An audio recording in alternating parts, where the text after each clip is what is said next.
Your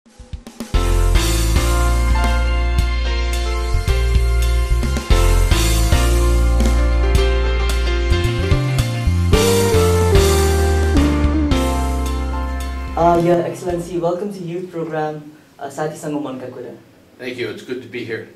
So it seems like you've been traveling a lot and interacting with a lot of young people. And do you think that young people in Nepal are excited about the upcoming elections? Yes, I think they're very excited, as is everybody else. I think everybody's very anxious to have the opportunity to vote and to reaffirm all the political parties' mandates. So why is it important for a young person to vote? Well, I think there's a couple reasons. It's important for everybody to vote, not just young people. But I think it's particularly important in Nepal for young people to vote, because you have to remember that almost 60% of the population is under 35. And young people have a very important role to play. There's many important issues that affect young people particularly, such as education and unemployment. And by voting, they get to let their politicians know what their concerns are. Voting is a very important act because it's how normal citizens exercise their constitutional right to choose the leaders that are going to affect the future of their country. And young people have an equally important role to play in this. It's their future that will be affected. There's also a lot of hard work ahead of us in the next few months. Nepal still has to get a constitution drafted, and young people will want to play a part in that because they'll be living with this constitution for many years to come, and they have a vital and valid role to play there. And you always have to remember that we always talk about economic development in Nepal. It's going to be the next generation that sees how this development plays out, what the economic growth will be. And by voting, young people get to express their concerns and let political leaders know what they expect them to do. So we interacted with a lot of young people in Nepal, and they were quite concerned about whether the elections is going to be free and fair or not. So what do you think is the role of young people to ensure free and fair elections?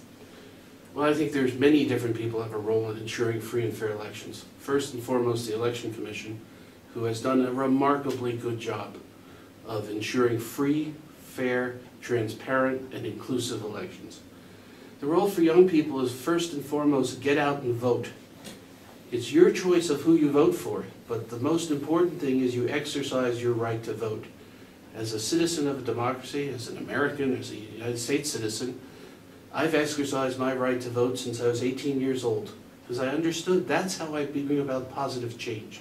And that's the most important single thing young people can do. The second thing they can do is encourage all their friends to get out and vote. Now, obviously, there's some people who don't want people to vote, and I personally think that's wrong.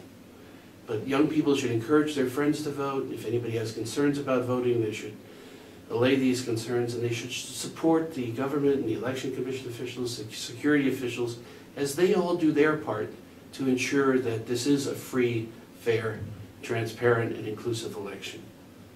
My own feeling is, as you know, I've written about bonds. I don't think bonds are a very constructive way of political instruction.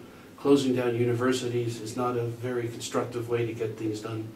Voting is the most constructive way I know for young people to exercise their constitutional rights and also to let their opinions be known. So the young people of Nepal would also like your view on voting rights as a tool of strengthening democracy and democratic practice in the country. Well, I think the best way I can do that is look back to when I was younger, which was many years ago. But I always felt that by voting, I could bring about change. By voting, I could express myself in a very, very legitimate political way. Now, in the United States, we've had a mixed results with young people voting. For many years, youth did not participate to the extent they could or should, quite frankly. But that's changed in recent years. And you look back at our last two presidential elections, one of the things that happened was youth was mobilized, and many, many young people exercised their right to vote. And many young people played a dramatic role in determining the outcomes of the elections, and I think that's important. It also, the youth, because of social media, the world's changed since 1972 when I voted the first time.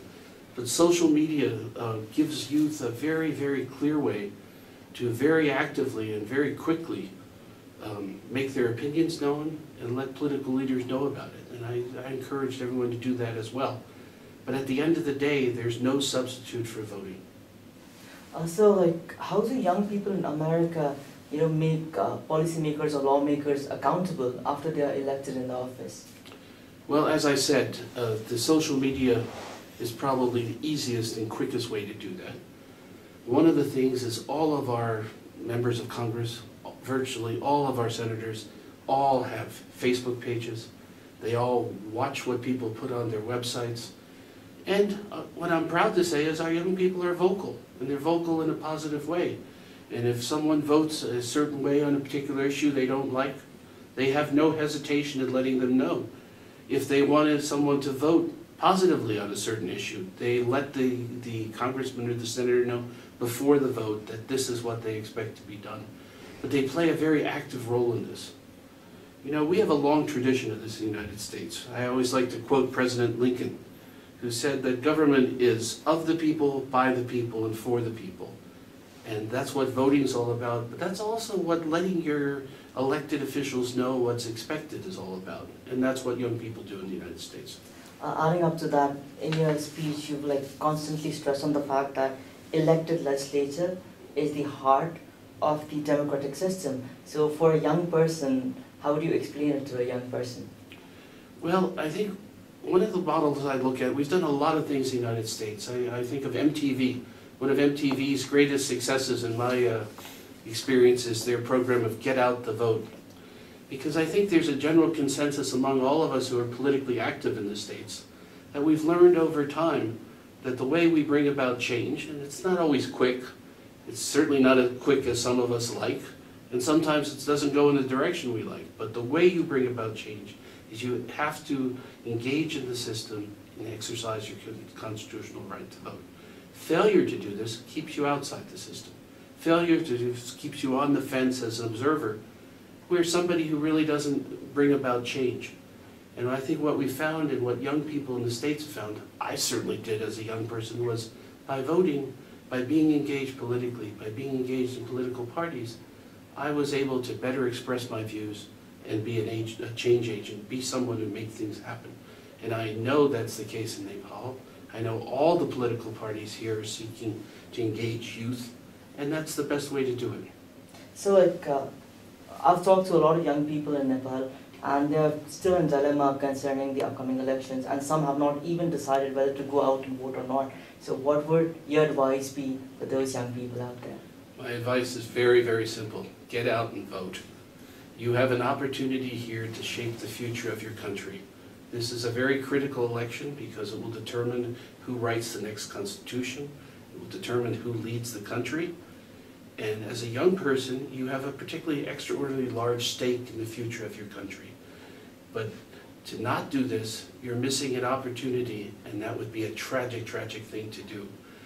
My strongest advice is get out and vote, encourage your friends to vote, encourage members of your family to vote, and if you know people that traditionally haven't voted, if you know people that traditionally were not able to vote because they weren't registered, and now they have registered, this is a particularly a good opportunity to encourage them to get out and vote too. So, Your Excellency, any last words for the young people, the future of the country? Yes. I spend a lot of time with youth all around the country, and I'm very, very impressed by the energy, the intelligence, and the positiveness that youth bring to the equation. And I just want to encourage them to keep up the strong work. I want to encourage them to be politically active in a positive way. And most important, when I look at Nepal's future, it will be determined by educated young people. So I want to encourage them to do whatever they can to seek a better education and take advantage of every opportunity they're given in life. And sometimes opportunities come in strange ways, but they all come with something else. And that's, for every opportunity I've been given in life, it's also come with a little bit of a need to work hard and to be successful and make a difference. And that's what they should do. On behalf of all the young listeners in Nepal, I'd like to thank you for your profound views, and thank you very much for your unflagging support for Nepal's peace, prosperity, and democracy. Thank you very much. It's an honor to be here, and it's an honor to be able to engage with Nepal's youth. Thank you. Thank you very much.